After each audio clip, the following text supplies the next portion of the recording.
Oke, Assalamualaikum warahmatullahi wabarakatuh. Kembali lagi dengan saya Abdul Gofar. Hari ini kita akan belajar bersama-sama. Kita akan sharing sebuah materi yang menurut saya sangat bagus dan ini bisa untuk berimpact di dalam dunia pekerjaan kita.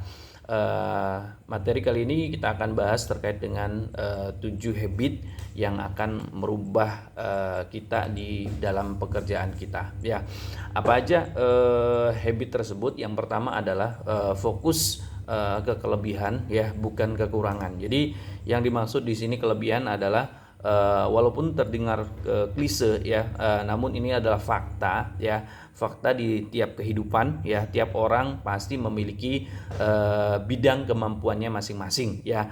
Jadi seseorang tidak perlu mengerahkan segenap kemampuannya pada hal yang memang bukan bidangnya. Nah, ini yang harus diperhatikan, ya. Jadi kadangkala ada yang kita itu berpikir bahwasannya, mungkin simpelnya gini teman-teman, ya. Contoh simpelnya adalah dalam dunia sepak bola, kita berpikir dalam pikiran kita, aduh, saya bisa seperti Lionel Messi atau seperti Cristiano Ronaldo, dan kita terus berupaya semaksimal mungkin. Nah, memang hal tersebut adalah ada di pikiran kita bahwasanya kita itu sanggup gitu loh, kita itu bisa.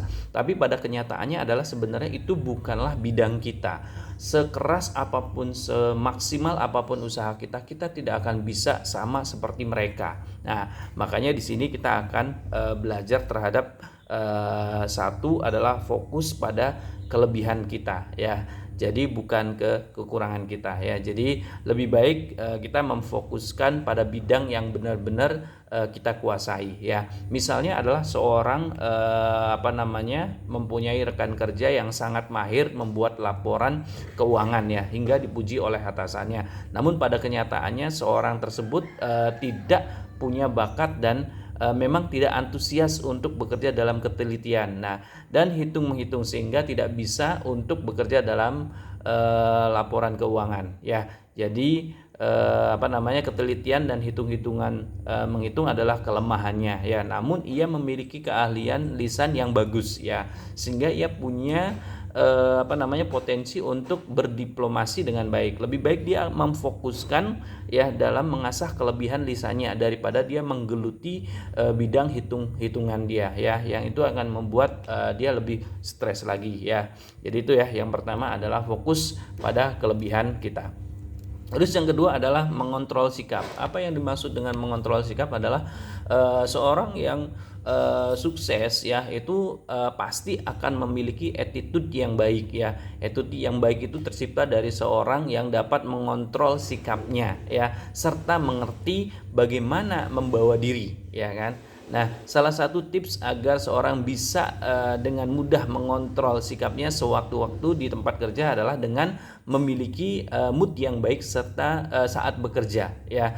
Mood yang baik akan mengeluarkan aura positif, ya, dan diri seorang, sehingga aura positif tersebut juga mempengaruhi sekelilingnya, ya. Jika sekelilingnya sudah baik, ya, pasti nanti akan akan mudah untuk seseorang itu untuk mengontrol sikapnya. Mood yang baik tersebut, ya, akhirnya akan membawa seorang untuk lebih produktif, ya. Jadi kadangkala kita pada saat di pekerjaan itu kadang kita tidak bisa mengontrol sikap kita.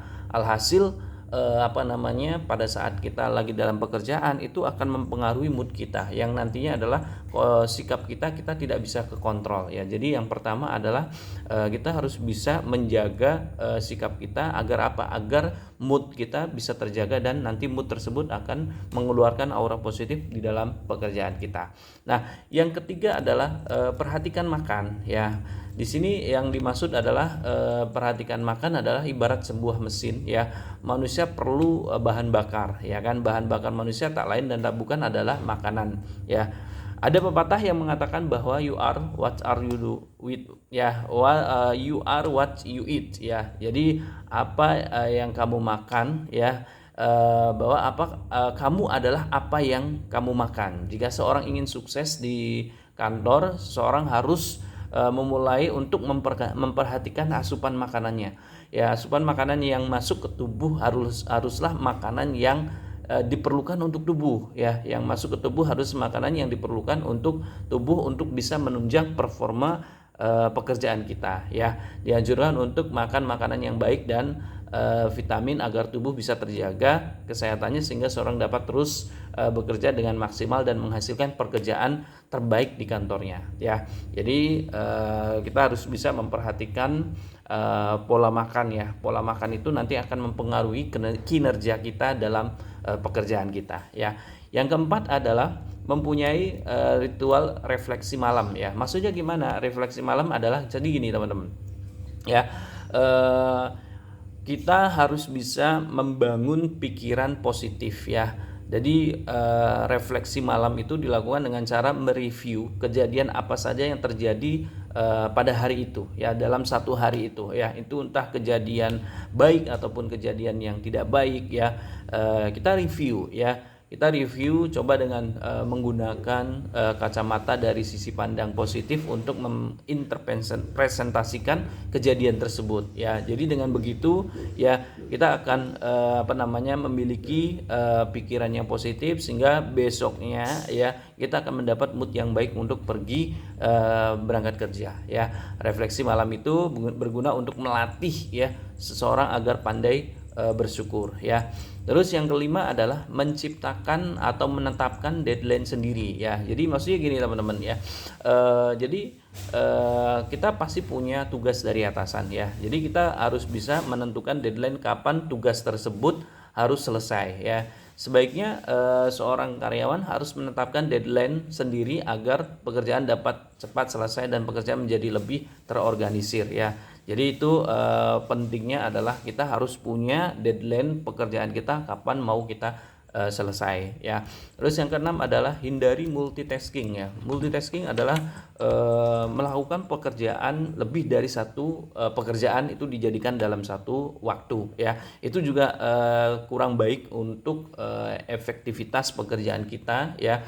Misalnya contoh ya, seorang pegawai ingin membersihkan meja kerjanya, dia bisa multitasking dengan melakukan sambil mendengarkan musik untuk menenangkan pikiran. Namun beda halnya dengan pekerjaan kantor. Ya, pekerjaan kantor seperti membuat presentasi ya dan membuat laporan keuangan, kedua hal tersebut tidak dapat dilakukan secara multitasking ya. Jadi memang harus sendiri-sendiri ya. Biar apa? Biar lebih efektif dan lebih terorganisir ya. Terus yang terakhir adalah olahraga ya. Jadi ini olahraga adalah satu hal yang sangat penting yang seringkali diabaikan oleh banyak orang. Kenapa? Karena olahraga ini adalah penunjang untuk kita bisa performa kita di pekerjaan juga terjaga, kesehatan kita di dunia pekerjaan juga terjaga, dan kita bisa melakukan sesuatu itu dengan lancar ya. Jadi mungkin itu aja yang bisa saya sampaikan, yang bisa saya sharing. Mudah-mudahan bisa bermanfaat. Sekian, wassalamualaikum warahmatullahi wabarakatuh.